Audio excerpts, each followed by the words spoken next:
I'm Lisa Pascoe. I'm Deputy Director here at Ofsted, and I'm joined by my colleagues Matthew and Helen. They'll introduce themselves properly when they speak to you.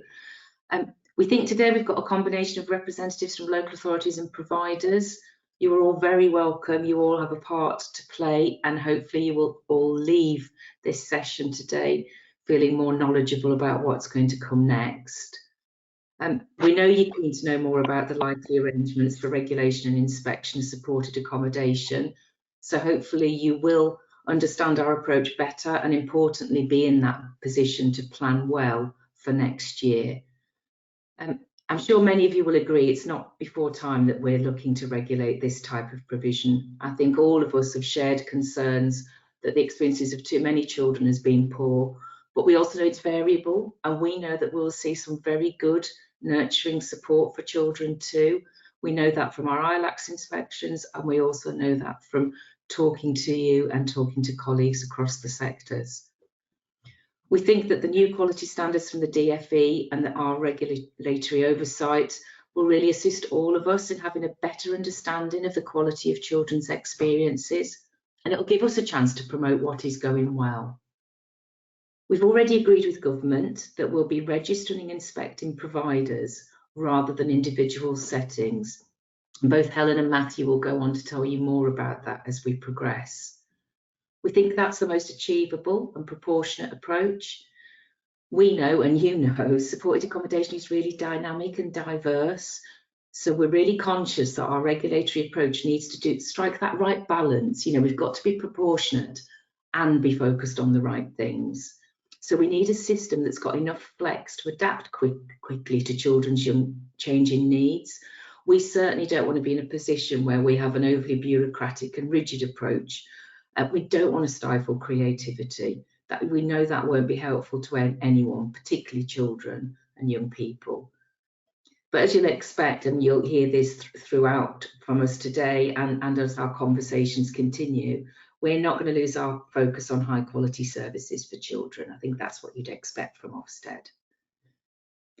Please write questions in the chat. So if there's anything you want to ask us, put them into the chat at the side, because your questions and your feedback will really help us to get this right. Every time any of us talks to people about supported accommodation, we learn something else that we need to make sure we take account of in our thinking. So if I can just go back to the slides, and I'll just talk to you about what we're going to cover with you today. You should certainly leave with a good understanding of the timeline, what's going to happen when, so you know what to expect. You should also leave us with some of the principles and key messages, so you've got a sense of the shape of regulation and the things that Ofsted are thinking about. We want to share with you the categories of registration, just so that you can start to think about, how does this apply to me? How might it apply to me? Then we'll give you some more detail about the registration process, what that looks like, what you can expect. Matthew will touch a little bit on who should be the provider. That isn't the most straightforward area, but again, hopefully you'll leave with being able to think more carefully about, what does this mean for me? We'll give you a heads up about inspections, and then we'll talk through some next steps with you. As I say, please put questions in the side as we go. Some of them will get answered as we progress, but if not, it'll certainly give us a platform to make sure you've got what you need. So Matthew, can I just hand over to you?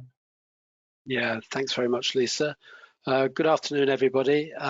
My name's Matthew Brazier. I'm Specialist Advisor for Children in Care at Ofsted, but also leading our work as Project Lead for Supported Accommodation. I'm just going to take you a little bit, give you a bit of background to the work we're doing. You'll remember that the government proposed that there should be new standards for supported accommodation for 16 to 17-year-old children in care and care leavers last year, following a consultation that they did in 2021, and they published that response in 2021, and they asked us to develop a system of regulation and inspection to get ready for full implementation in April 2024. And we were, as Lisa says, really pleased to do that. and we agreed to do that, and our work started then to get ready to register and inspect providers from April 24 next year. I'll take you through a little bit of the timeline in a second. If I could go on to the next slide on roles and responsibilities, I just want to spend a bit of time talking to you about where the responsibilities lie. I think it's important to make that distinction, although I do recognise there's some overlaps, and obviously we're working closely with the Department for Education on all this work to make sure that what we do aligns with their regulations and their standards. But essentially, the Department for Education, they're responsible for writing and laying the regulations, and they're responsible for writing and consulting on the national standards that will be out for consultation soon. What we're responsible for as the inspectorate is to develop a registration inspection system, and we'll begin to register providers from April 23 next year. We'll then spend a few months developing and consulting on the inspection methodology, so we'll be leading on that, talking to all of you again, and all the other stakeholders, all the other people that are interested in the work we're doing on how we inspect, and then we inspect and regulate providers from April 2024. Okay, next slide, please. I just want to thank you all that really for responding to the survey of providers that we opened last month. We had a really good response from you. It was really important that we know more about the sector. Given the fact it's unregulated, we don't know as much as, or it has been unregulated up until now. We don't know as much about the sector as we'd like, and we need to know as much as we can so that we can plan our work and make sure that we use our resources in the best way possible, and that we have the correct amount of resources to do what we need to do. So we're very glad that you're able to respond in so well to that survey. We got responses from approximately half of the providers that we know. And that built on a lot of the knowledge that we got from a survey that we did earlier in the year of local authorities. So we're in a much better place than we were 12 months ago. We've got a better understanding of the size and scope of the sector. We need to do a bit more analysis of the information that we've had, and we'll be sharing the headline findings from that as soon as possible. Okay, thanks very much. Just to take you through the expected timeline. Covered a bit of this already, but I think it's helpful to you to see it on one page. It's important to stress this is indicative. It may change. We hope it's not going to change too much. We're pretty confident that we'll be able to stick to it as long as nothing unexpected happens. And as you will all know, there has been a few things that's unexpected in the world of government in the last few months, which has meant there's been a little bit of a delay in the Department for Education being ready to publish the national standards in order to consult on the standards and the guidance. We do expect them to come out in the next week or two, so please keep an eye out for that.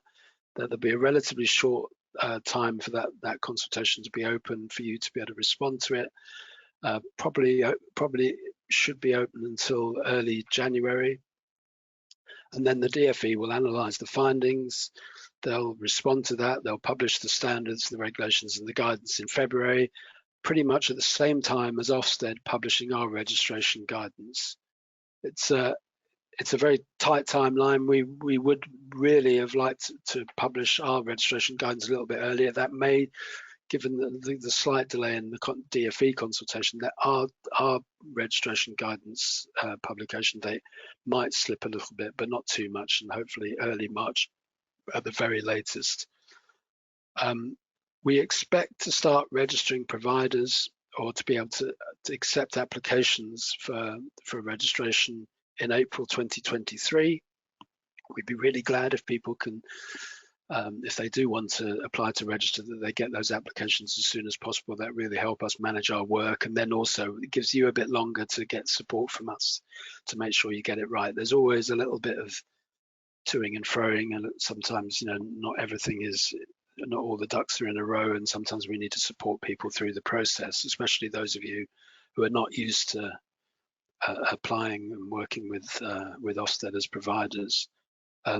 So the registration window will open in April, and then the next few months, while we're busy registering providers as quickly as we can and get them through and expediently as we possibly can, we'll start beginning to consult in earnest on how we'll inspect, on the inspection framework. I mean, in a sense, that consultation has already started. We'll talk to you a little bit about some headlines about what we expect to propose next summer, but we'll get really into the detail. It's really important that we build a consensus with the sector, including providers, children and young people, local authorities, etc., that that what we are looking for is a general consensus that they are the right things to look at, that we're focusing on the things that matter most for young people. So we'll spend a good deal of time consulting in all sorts of different ways. There'll be a formal consultation, but also we'll have lots and lots of face-to-face meetings and provide different opportunities for people to express their views and share their thoughts. Meanwhile, the registration continues, and by autumn 2023, it's expected that will be the cut-off date that that providers who will who are offering support and the supported accommodation to young people aged 16 to 17 who are in care or care leavers, by that time they must have submitted a complete application.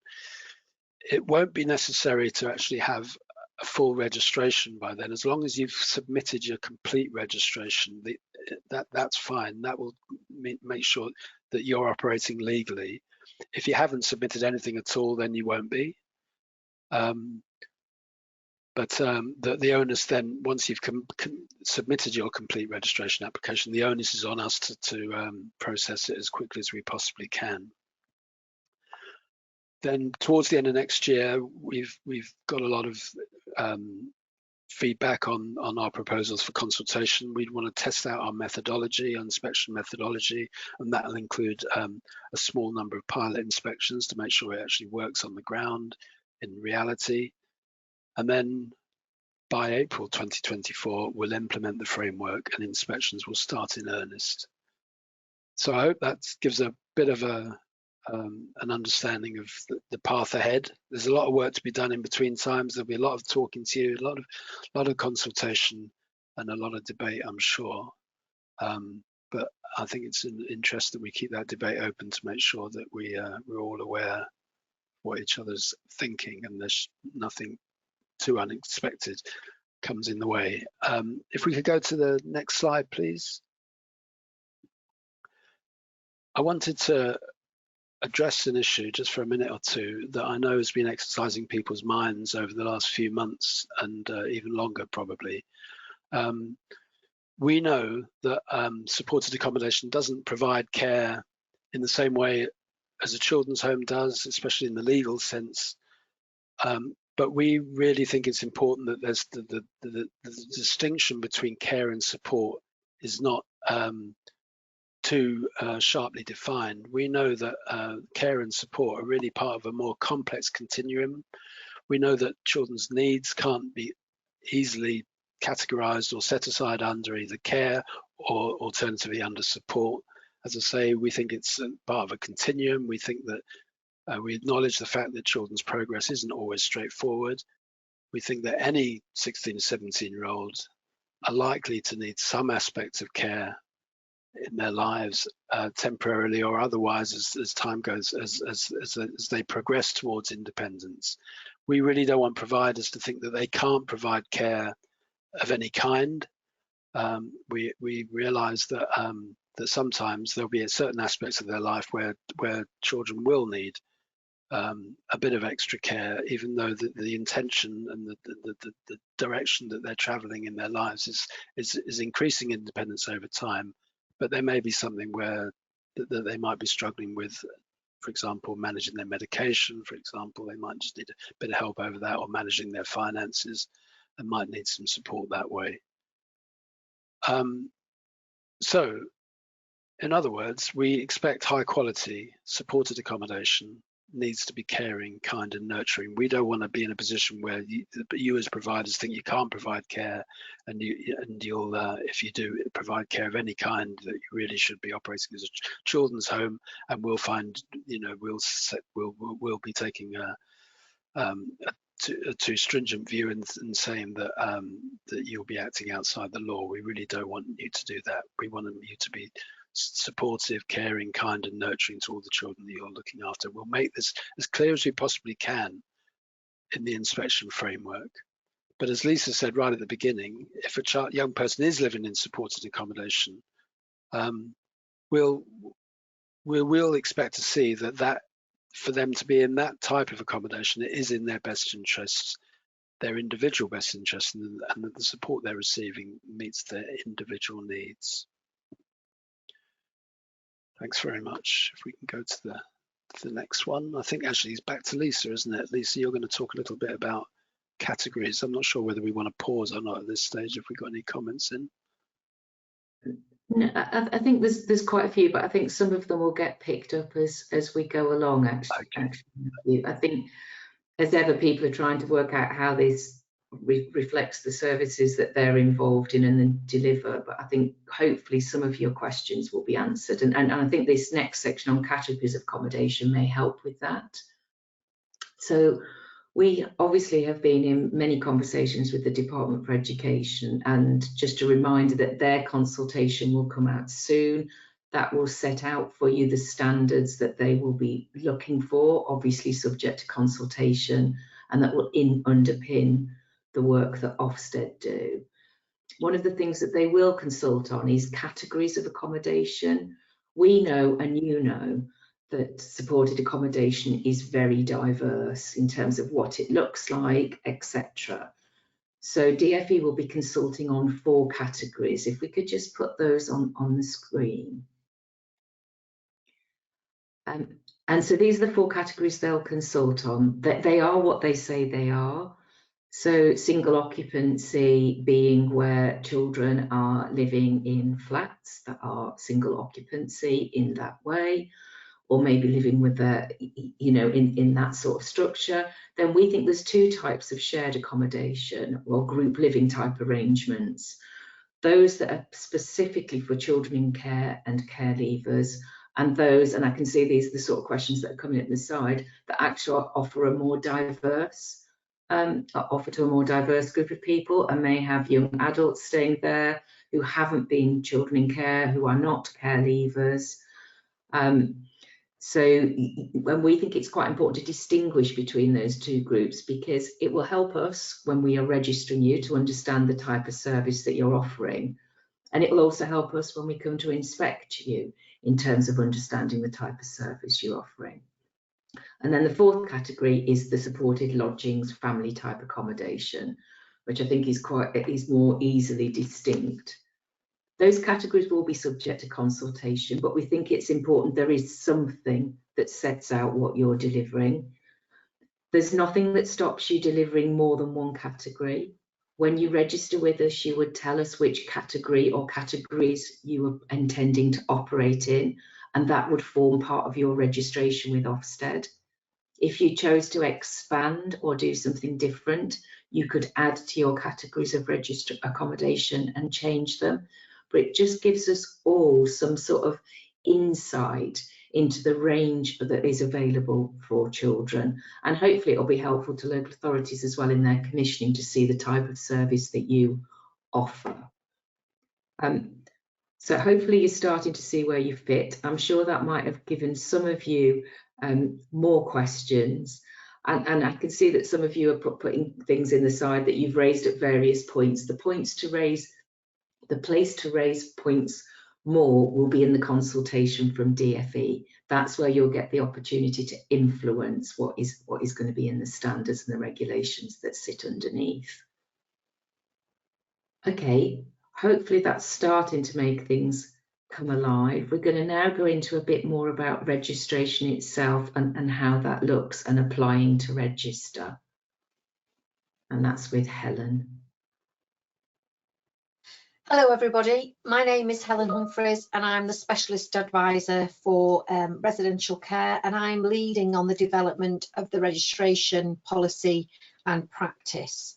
So as we've already said, from April 2023, existing providers of supported accommodation and anybody who wants to start providing accommodation, supported accommodation, can apply to register.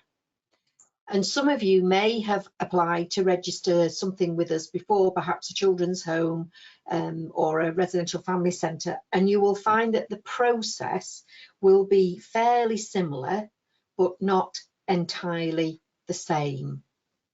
Okay, I think we might have a bit of delay on the slides, but if we can make sure it's moved on, because it'll illustrate what I'm going to talk about. So, the accommodation that you will be applying to register will be for 16 and 17-year-olds who are care leavers or looked after children.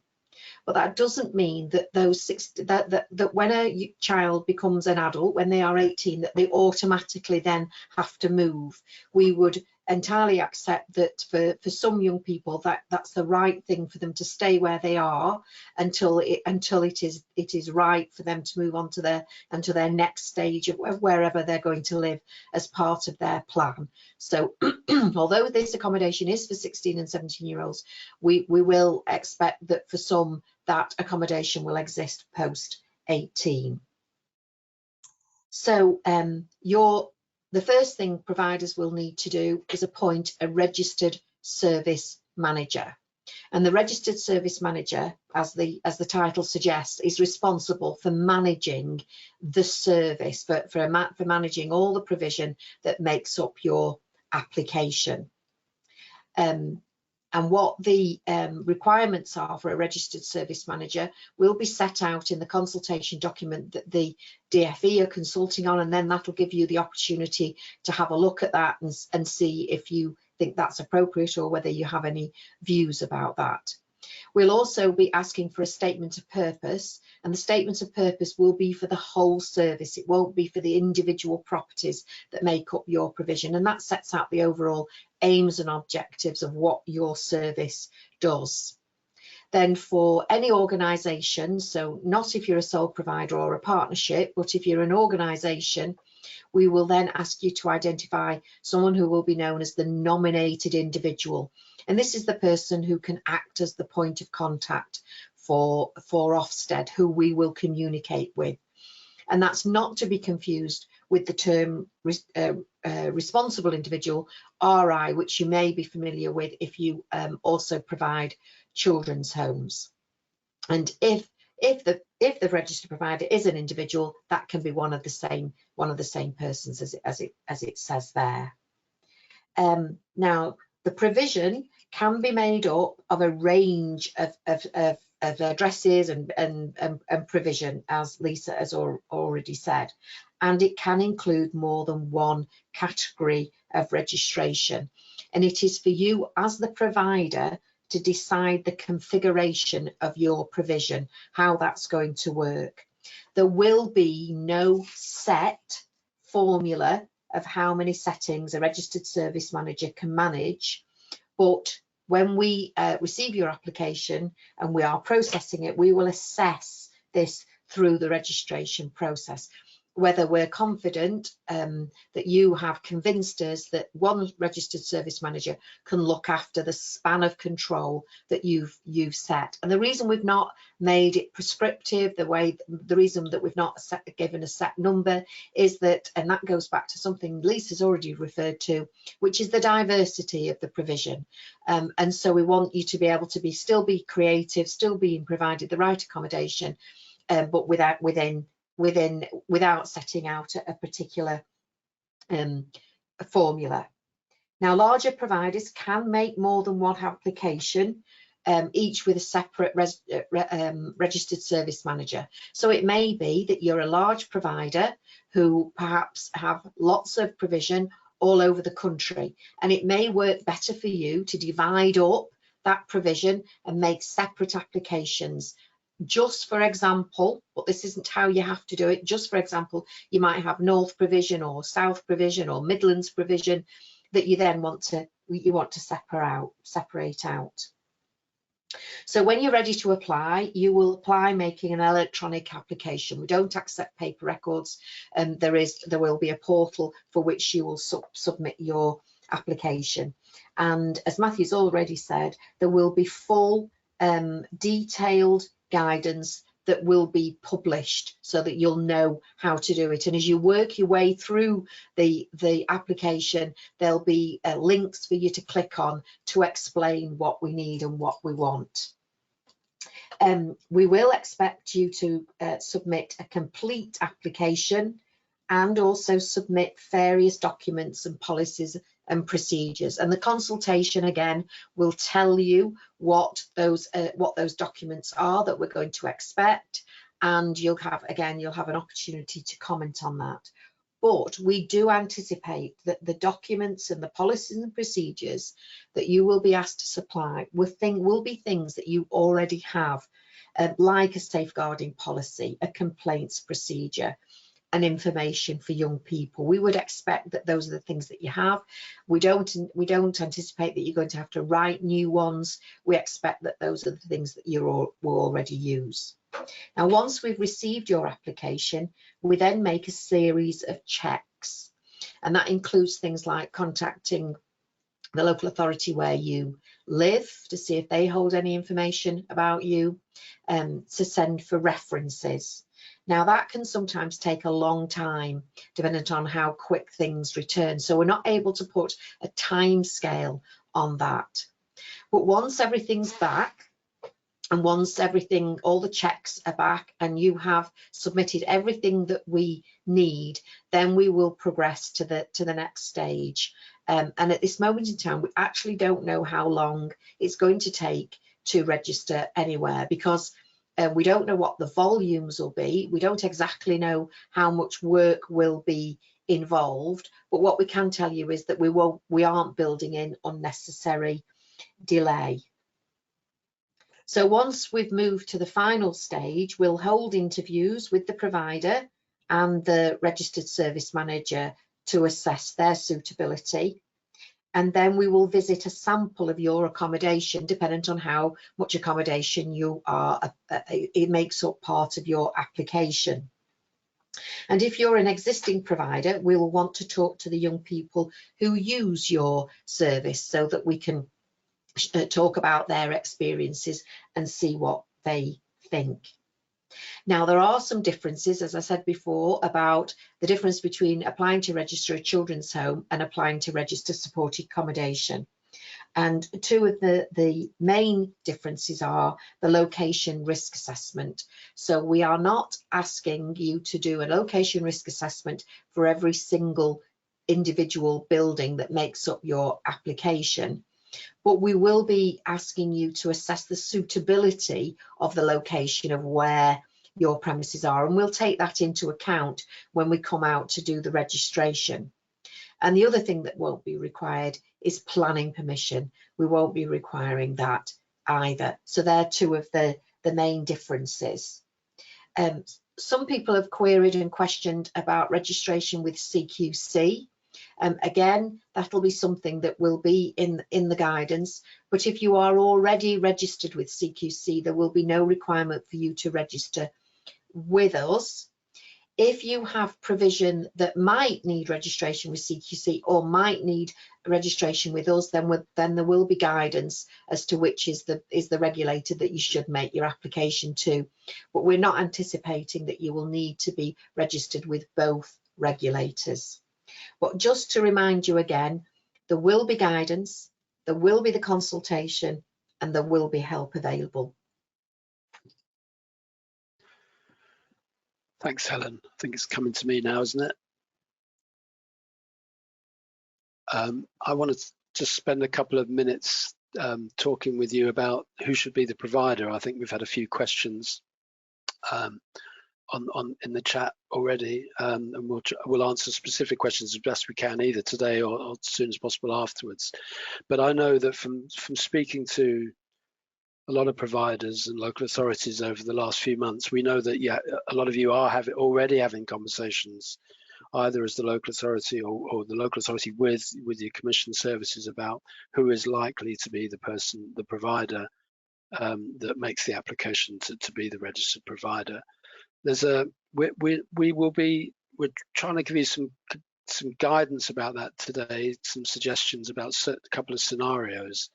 But essentially, the important message is that one organisation, if supported accommodation is provided for a young person within the scope of regulation, one organisation needs to take on the role of the registered provider. So we're really glad that you're having those conversations.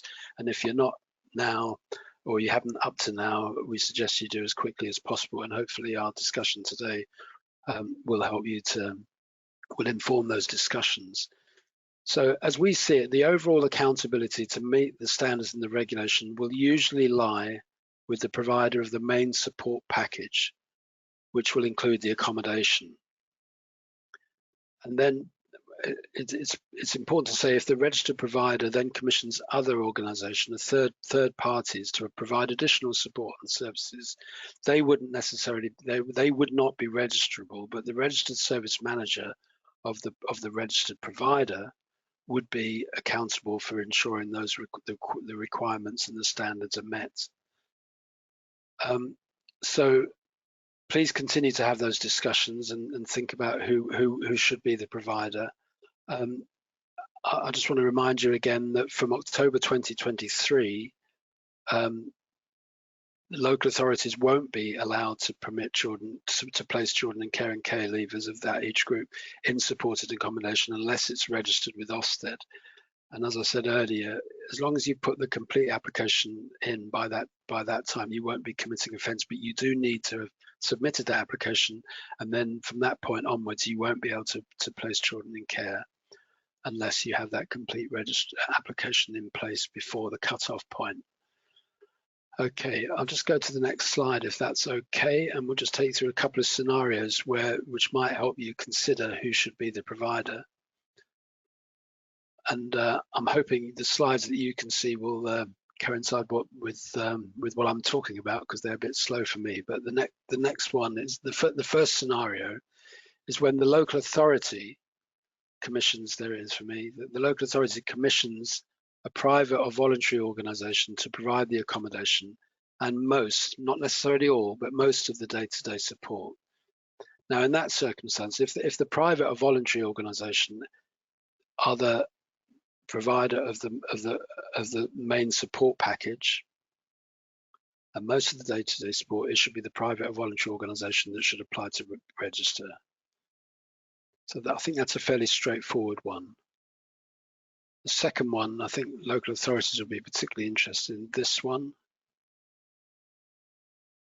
And I'll wait for that to come. But the second scenario is when the local authority itself sources the accommodation, and that could be from all sorts of sources. So it might be through a private landlord, for example, who has no role at all in providing the support. They get accommodation for the young person, and then commission support services for young people from one or more organisations who aren't involved in the accommodation to provide some of the support along with the local authority. We would think in that scenario, the local authority should apply to be the registered provider, and as they are taking lead responsibility for the accommodation and the package of supports. And just to repeat myself a little bit more, the additional support doesn't need to be registered in its own right. But again, the local authority, if they're the registered provider, they're accountable for making sure that the support meets the standards. I hope that's straightforward. I think you're likely to have lots of thoughts about how that applies to you. You'll also want to reference the categories that Lisa took you through before. We're really happy to take any questions about your individual circumstances. If we can help in any way, we'll put an email address on a slide at the end of this talk, and so please contact us if you're not sure about anything. We get it right earlier, and you feel more confident that you'll be doing the right thing as early as possible. Okay, we just wanted to mention this as well. You know what's inside the scope rather. You know, it's 16 and 17-year-old children in care and care leavers in supported accommodation. Important to note that they might get older in provision, and so they might be 18-year-olds in some of the supported accommodation. In fact, in lots of the categories they will be. We don't expect children to move because of that. We don't think that they can't look after 18, but what we'll be looking at is the experiences and progress of the 16 and 17-year-olds that are in supported accommodation. And if you are supporting 16 and 17-year-olds in that legal status, then you'll need to register. But we have had quite a few questions about whether we're interested, or whether the regulation will be looking at the experiences and progress of children who might present as homeless, age 16 and 17, but only provided an accommodation under Section 17. That's not within the scope of supported accommodation regulation, but we do look at this during ILACS inspections, during our inspections of local authorities. We are really focused on that clearly. It's really important that we do continue to look at that group of young people.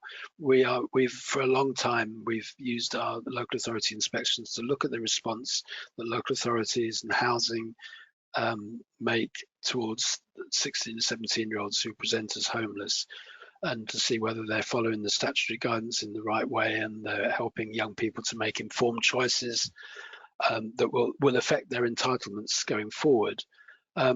So there's things we may see during our supported accommodation inspections and registration activity that might raise concerns for us, whether children who present as homeless might be not as well informed about what their rights and entitlements might be, and if we feel that statutory guidance isn't being followed, we might not report on that as part of the supported accommodation inspection, but we would certainly get in touch with colleagues and make sure that informed what activity we had in our local authority inspections, and we may address that kind of practice by talking to a local authority to reassure ourselves that that children are being served as well as they possibly can be. We're mindful that regulations sometimes have unintended consequences, and we hope that it's not the case, but it may well be that in certain areas that we might see that one of the consequences of regulation of supported accommodation might mean that that has an impact on the response to all young people presenting as homeless. So we're going to keep a close eye on that, both in every which way we can, really, especially during local authority inspections, but making sure communication across all our remits is as good as it possibly can be. Okay, if we can go to the next slide, please. Which is about inspection. As I said earlier, we're just going to take you through a few of the headlines of what we might propose. I think I've probably covered what our plans for consultation pretty fully earlier on in the discussion, but I think it's probably worth adding that one of our main aims is that we work very closely with children and young people to make sure we're asking the questions and consulting in the best possible way. So we are working with care experienced people to help us design and implement the consultation. And we hope that means the consultation will be as focused and as relevant as it possibly can be. So that they're already started to liaise with us on that. And then the consultation proper will start more formally next summer. But we thought we'd flag some of the likely proposals. We're likely to propose that inspections should be every 3 years. Even though if we judge a provider to be less than good, that requires improvement or inadequate, we'll return sooner in a similar way as we do in other remits, such as independent fostering agencies. We think every 3 years is a proportionate response. We've got to take account of the additional resources that required anyway for doing this, for delivering this scheme. We're recruiting a very high number of inspectors anyway, but we also think it's proportionate. We're taking into account the feedback that the DFE received from young people and from other stakeholders about the frequency. And but I'm sure you'll have thoughts on that, and you can respond in due course to that when we make those proposals. So it's not written in stone now. We're likely to apply the principle, we will apply the principle of a minimum notice for inspections. What we'll probably propose is a very short period of notice for inspections. We're unlikely to suggest that we just turn up on the day and say we're here and we're now beginning an inspection. We know that there needs to be a bit of planning involved, especially to help young people be involved as much as possible in the inspections. We know that they'll have lots of other commitments in their lives that won't necessarily put Ofsted put them in a position where they can drop everything to speak to Ofsted. So to plan a timetable, we'll need a short period of time and to make best use of the time that we have available on site. But we would try and keep that to an absolute minimum, and probably we will be suggesting a timescale of something like 2 days for an inspection. So in terms of talking about young people and getting them involved in inspection, that will be clearly central to our inspection activity. We'll try and speak to as many young people as we possibly can on inspection to hear directly from them about their experiences. Okay, I think that's as much as I'm going to say. I'm going to pass it back to Lisa. You're just going to do a bit of a recap, aren't you, Lisa? Yeah, a bit of a recap, and hopefully it'll pick up on some of the questions in the chat.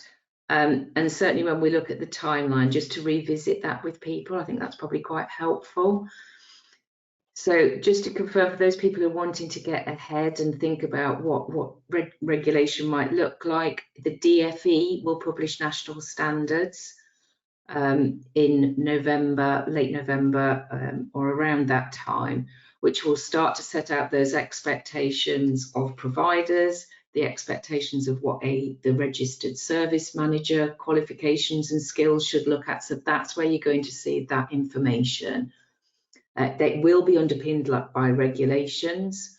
You will have an opportunity to respond to the DFE consultation before those regulations are then laid the following year in February. So that's where you'll start to get that information.